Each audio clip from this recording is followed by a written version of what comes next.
Renault n'est pas que le leader du marché des utilitaires légers en Belgique, mais c'est aussi un précurseur en matière de motorisation électrique.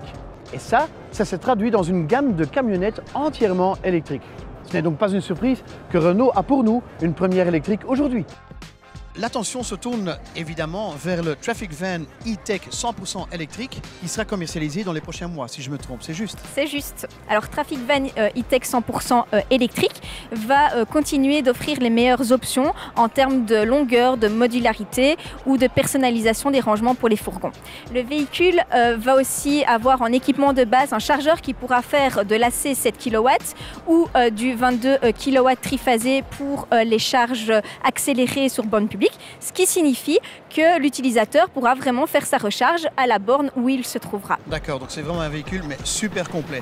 Il y a aussi évidemment le Kangoo Van E-Tech 100% électrique en version L2 si je me trompe. C'est bien ça. Celui-là par contre il sera commercialisé dans le mois de février. Tout à fait, en longueur 2. Donc le L2 qui est la version longue arrivera en Belgique en février. Le L1 existe déjà. Alors le L2 bénéficiera d'une charge utile de 800 kg.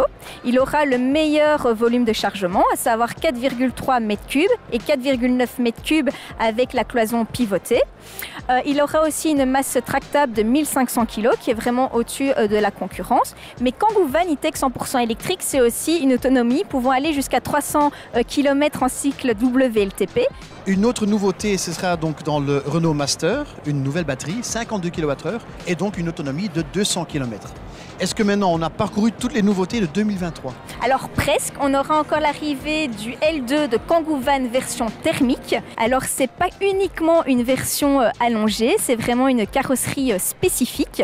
Elle aura d'ailleurs la porte coulissante la plus large du segment et le train arrière qui sera spécifique pour supporter jusqu'à 1 tonne de charge utile. Et c'est vraiment ces développements spécifiques qui expliquent aussi son lancement décalé. Plein de nouveautés chez Renault. Tout à fait. Voilà, bon, Jessica, moi je vous souhaite bonne chance évidemment. Merci et beaucoup. merci beaucoup pour cette conversation intéressante. Merci à vous.